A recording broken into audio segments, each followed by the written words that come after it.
And as I said, we do have a special show for you today. An American of Southeast Asian descent who has been doing amazing work in California and with links to Thailand and Southeast Asia. So let's bring her in the show. Chanchanit, welcome. Swatika. Swatika. And I was in Los Angeles for a while, so we have lots of stories to share. And we both have associations to the great University of California, Los Angeles. Yes, we're both Bruins through and What through. Bruins? Go And Bruins. I'm a double Bruin. So as much as I would love to chat with you about Los Angeles and memories from UCLA, you really here for another purpose, a very serious purpose, and that is that you are a passionate defender of human trafficking victims, and you focus on everything you can to change the conversation about human trafficking and save as many people as you can. Well, we try. It's a very difficult, laborious task, but it's well worth it when you're able to transform lives for the better and help people get their dignity back and be able to lead independent, productive lives, having gone through the trauma of their experience as enslaved workers or victims of trafficking or slave labor. So what I like people to know is that with the discovery of that case, that landmark case in 1995, that was just the tip of the iceberg, because since then, 26 years later, we have a phenomenon that's growing unabated, and it's a heinous crime. It's a scourge on this planet, and we really need to do everything to disrupt it and to eradicate it, to combat it, because we're talking about our fellow human beings whose fundamental and basic human rights are being stripped and violated, and so people need to be aware that victims of human trafficking are in our midst. They're hidden in plain sight, and that they really are all around us if we just dare to look deeper and see where victims can be, and how we can step up and find a way to help them and provide them with a opportunity to lead productive lives as independent and free individuals.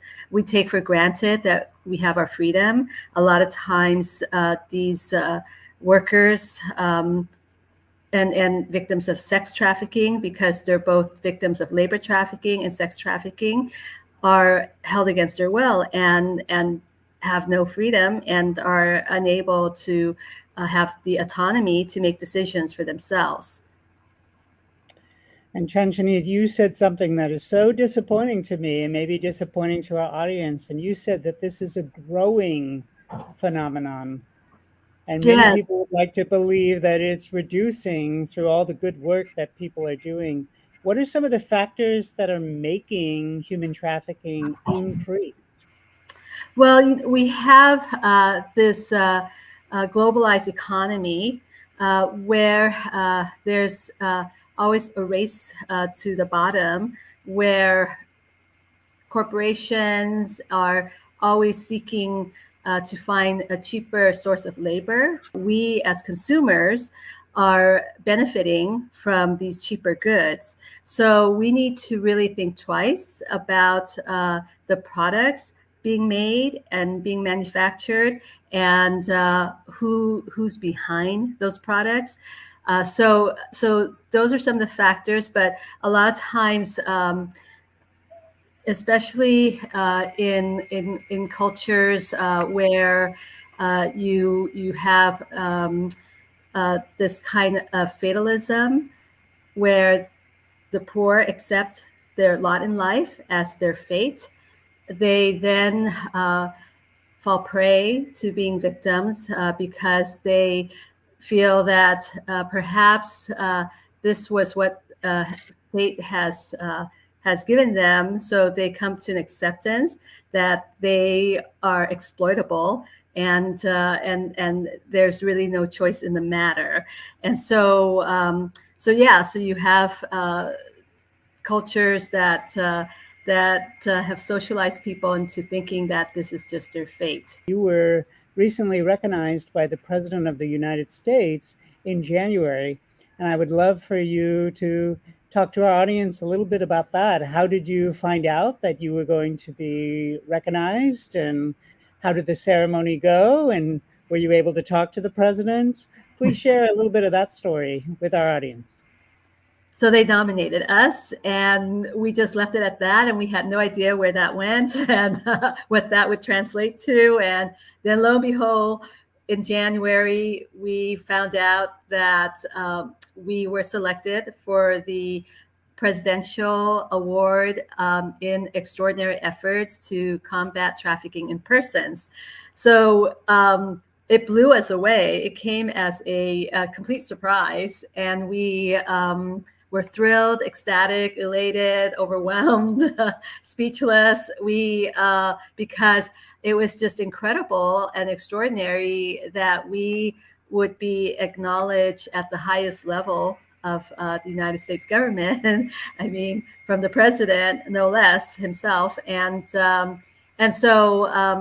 So yes, all the staff, all our board members, all our partners, people we work with to fight human trafficking, they were all ecstatic and happy, excited for us. And so we had to keep it a secret because the news of the award had to be embargoed, and so we were given like very precise instructions that we're not supposed to let anyone know except internally, not externally. So of course we could let our staff and board know. And then we were to attend the ceremony via Zoom or online because of COVID. We couldn't go to DC to accept it in person. And on behalf of the president, it was the Secretary of State, Anthony Blinken, who presented the award to us online.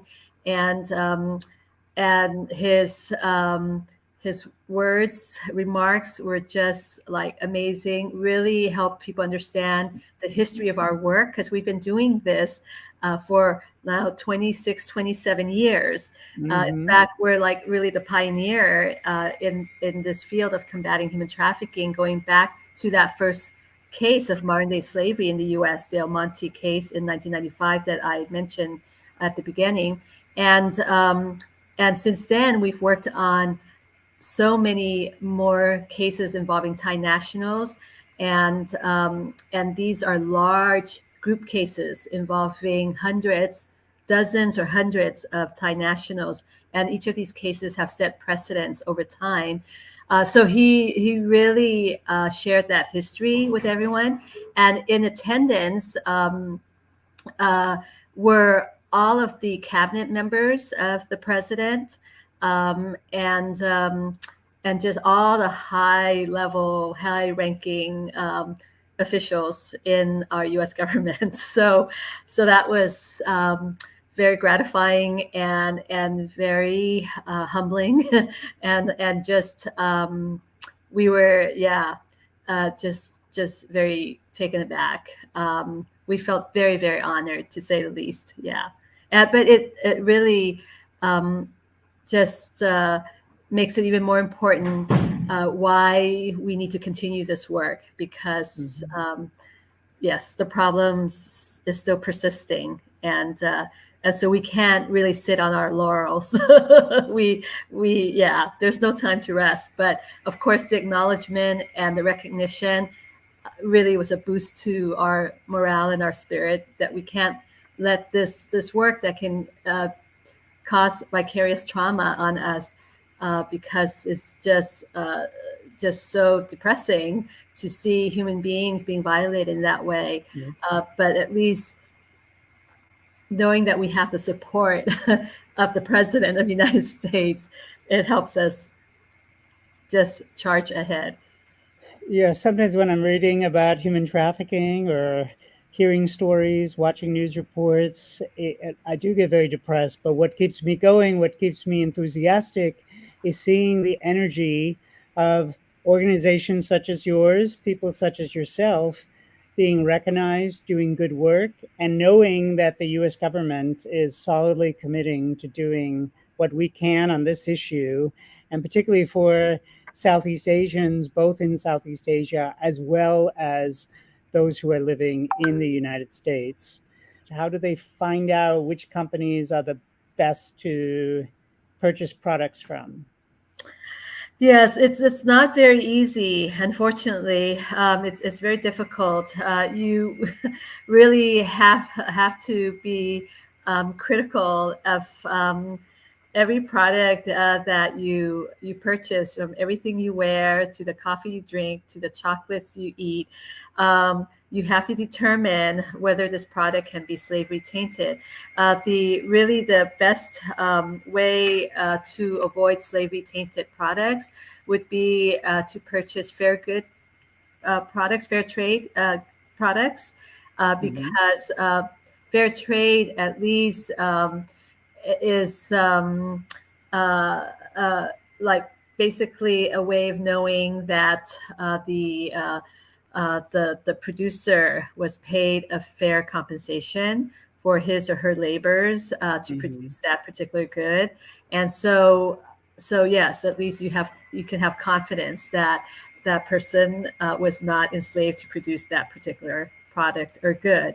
So And we fair trade. certainly all do want to recognize companies that are making an effort to avoid selling products that have been made by slave labor. So it's wonderful, and usually the products have some kind of label on them, correct? Yes, fair trade products have labels, and then there are companies that make an effort to let the consumers know that they're a socially responsible corporation, and that they try to abide by social responsibility, corporate social responsibility. In California, we had worked with the Coalition to Abolish Slavery and Trafficking, an organization that we co-founded back in 1998, around what's called supply chain bill.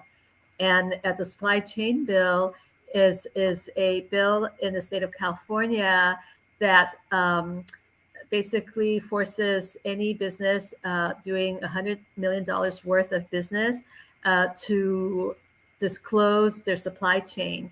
And then that way consumers will know if it's slavery tainted, once you kind of go down the supply chain. And so there's got to be a label on that Mm-hmm. product as well, Mm-hmm. of the, where the source of the product comes from. Just think for a minute, how is it that it could be that cheap? That Mm. meant that the cost of labor Mm. must have been very cheap, and so that could be suspect. And so, you may have to think twice about purchasing it, because you really don't know then um, how basically the labor for that product was used, if the labor was a form of slave labor or not. Um, and maybe it could be children who are picking the cotton that's used to make denim. That It is could a really good point. it That could is a be yeah really it could good way be to yeah it could think be when you yeah are out shopping. If the yeah. product seems, and you start thinking, how could it be this inexpensive? There may be a reason. This occurred in Mhm. 1995, and Mm. here was the makeshift residential row of duplexes, or a residential building, and they were rows of duplexes, 2 stories, where the Thai workers were housed on the upper floors, and then the bottom floors were turned into makeshift garment factories. Now, of course, what's ironic is that there's a sign in front of the building that says "Welcome to friendly El Monte," which is a city just east of Los Angeles. However, it was not friendly at all for these workers, Mm. because sadly they were held against their will, and there were basically barbed wire surrounding the compound.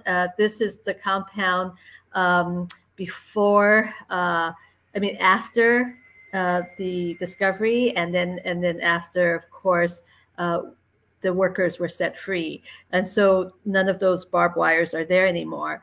And so, yeah, but you could go to next slides, and you'll see how the workers were packed in, living in just atrocious conditions. And you can see the windows are boarded up because workers were not allowed to see out, because also they don't want people from outside to see the workers inside as well. And in case the workers like wanted to plead for help and wave to people outside, they were prevented to do so because the windows are all boarded up. Next slide. And that's the makeshift factory, the clandestine factory that workers toiled behind garment machines for hours on end, nonstop, practically 7 days a week, to pay off a debt. They were in a form of debt peonage and a form of indentured servitude. And you could go to the following slides. So they toiled for years, as long as 7 years, and more photos of the sleeping quarters of workers. They're just like mats on the floor, and they only had maybe 1 or 2 hours allowed for them to sleep, because most of the time they were like a cog in the wheel, constantly working to produce a lot of garments that were then later sold by major retailers who benefited off of slave labor, because us consumers were purchasing these apparel like at 1,000% profit for exorbitant profit for the retailers, because workers were practically not paid at all. You could continue all the slides, just keep going. Yeah. And so that's the example of the barbed wire and While my assistant is going through some of these slides, I wanted to ask you, so one of the things that strikes me is from the exterior, it looks like a similar place where many people live in Los Angeles. You would not detect the conditions and the forced labor that was going on inside those residences. So right. How did people start to detect that something was askew in this complex? Right. That's why I was saying earlier that slavery, trafficking can be hidden in plain sight, because it could be right there and you wouldn't even know it. And in this case, it was exactly that. These workers, 72 of them, were hidden in plain sight in a residential neighborhood of El Monte, which is a suburb east of Los Angeles. And here, a photo of passports, because one of the sign of trafficking is when the passports are confiscated by the traffickers and held by the traffickers. So workers would have or victims would really have no right to their personal identity or identification, and all their identification would be appropriated by their traffickers. And in this case, the traffickers, their employers or slave masters, had censored their letters, didn't allow them to send their letters home. So, of course, no one knew back home where they were and if they were in trouble, if they were okay. Right. Now, going back to that residential area. So they were housed in these apartment duplexes and complexes. So no one suspected. How it got discovered was because in the course of 7 years, 10 workers escaped And eventually, that led authorities to the discovery, and the authorities spent a couple of years doing surveillance on this site, this property, to collect Mm-hmm. all the evidence, enough evidence to then go into the compound. And initially, of course, they needed a search warrant, but that didn't come through from the magistrate. So later they then used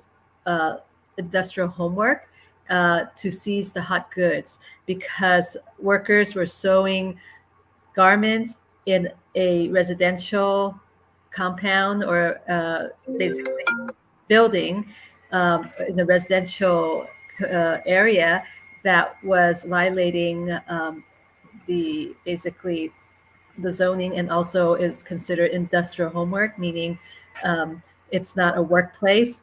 It's not industrial workplace that they were supposed to be working in to produce these garments. It was in a home, so it's yeah. So then it's called industrial homework, and that's a violation. And so as a result, workers were freed when we were able to go in and get the hot goods, meaning the pieces of garments that they had sewn. So yeah, if you want, you could go on to, and that's how finally they were liberated. Wow. Well, at least the story ended well. How do people prevent themselves from getting Oh into this yes, yes, yes, situation of being trafficked? What are some warning signs they should be for which they should be looking? yes, absolutely, absolutely, yes. So the vulnerable members of any given society in any given country, especially where there's a great deal of poverty, and there's a desperation to support one's family, but economic opportunities just don't exist. A lot of times, these individuals fall prey to traffickers and recruiters. And so there needs to be a lot of education in those sending countries where the victims are coming from, into the destination countries like the United States. So there needs to be a lot of education on the ground, telling these vulnerable members of that society that sometimes, these offers of a job in a foreign country that's paying, this this amount of money may be too good to be true. And some of the signs are like, if they, for example, uh, tell tell you that you need to go take out a loan to pay for the recruitment costs, to Mhm. take out a loan to pay for the transportation costs. That's already a sign, because these are poor people. They then, they would not have the means to take out a conventional loan. They would have to go to like loan sharks, for example, and they may end up losing their ancestral homeland, like their farm Mhm. or what have you. And so that's a sign. And then once the trafficker gets visas processed for them to go abroad, etc., they may use a name that's not their name on the passport. That's already a telltale Mhm. sign. You're not going to be entering the Mhm. country in your given name. It's going to be a name that you're taking, that the trafficker is giving you, that you're taking on, that you're assuming. And then another telltale sign is like, you have no possession of your personal identification or ID, like your passport, and Mhm. because the trafficker will have that passport, your passport, on him, or on her, the whole time, through transport, through transit. Mhm. And then once you enter the country, You're completely taken to a place where you are not able to leave. Sometimes you're maybe able to maybe leave, but you can't leave unchaperoned, for example. But that's once you enter the country. Before you leave, it's really a telltale. It's very clear that you're going to be exploited if it's too good to be true, and Right. there's a lot of deception involved. So people are being duped and being like completely deceived and being lied to. And sometimes they would even come up with a contract that looks legitimate, and you sign the contract, but you get here and it's totally nothing that was spelled out in the contract. So that would be considered an illegal contract, not a lawful contract. But Wow. a lot of folks who are victimized are always going to be the less educated, unaware of their rights, have no idea, and then think that they're obligated to fulfill this contract when really you don't have to if it's not a legal contract, because it already violated everything that was agreed Mhm. upon. We're going to have to leave pretty soon, Chanchanit. Unfortunately, the time is just flying by and there's so much good information. But before we do, I know that you work on other causes, other issues. You were involved in some COVID related initiatives.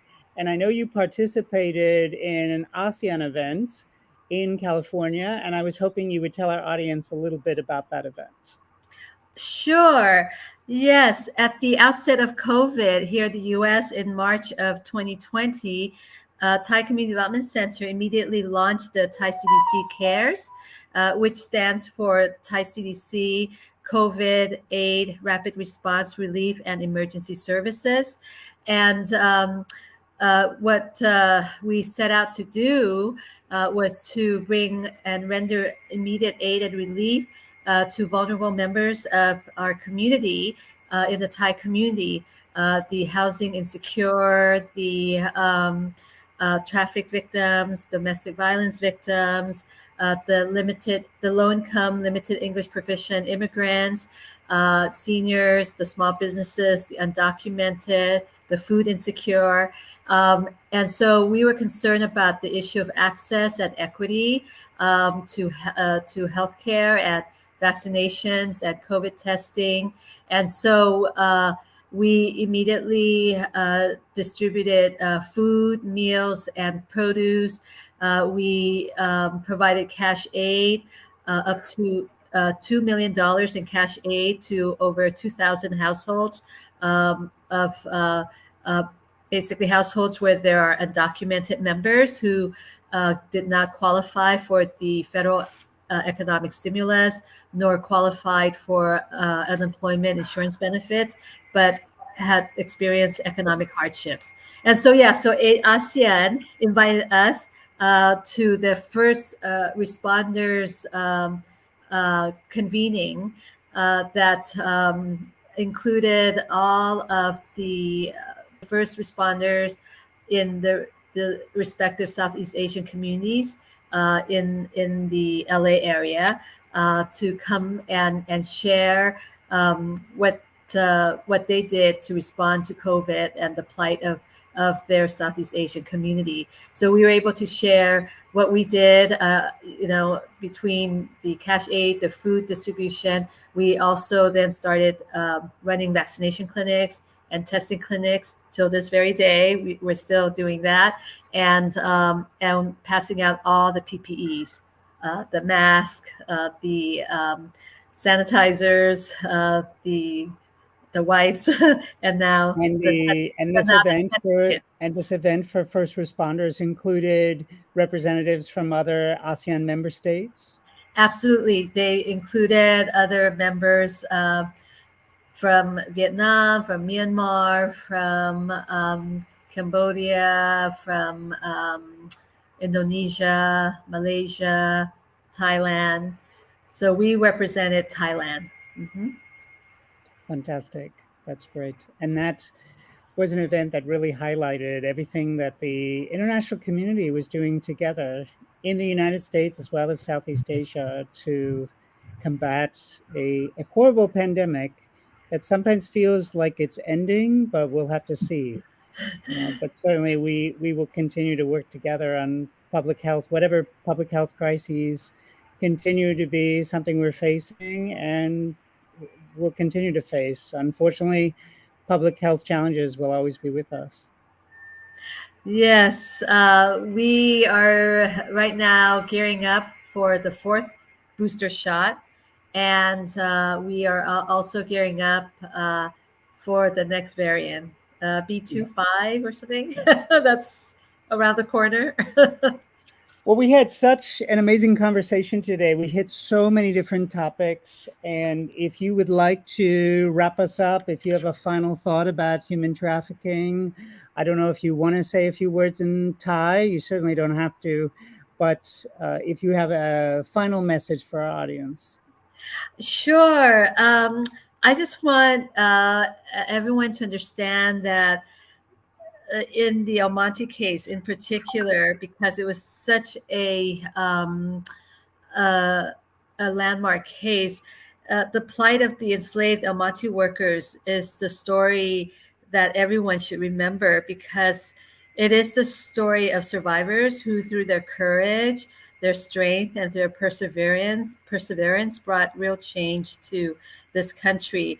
And I just hope folks understand that it's ultimately this work to fight human trafficking, which challenges the existing power structure and the caste system that exists, that makes trafficking possible and places so many individuals at risk of losing their most basic fundamental human rights. That this is really the work that will challenge that kind of exploitive, unfair, inequitable system. It's really if you're combating human trafficking, you're really going about systems change and yeah, Well, helping thank you so to make this this world one that's more humane. Otherwise, it's just inhumane to have people being forced against their will to either work or perform sex and coerced. That's not that's not not humane. our value. That's not a US value. That's not an ASEAN value. That's not a Southeast Asian value. And we all have to work together to combat this awful situation. So thank you so much to you, to all of your staff, Thank you. and everyone in our audience who cares deeply about this issue, who's doing something about this issue. There are so many success stories that should make us optimistic, make us enthusiastic, make us keep fighting, and keep us focused on this very important issue.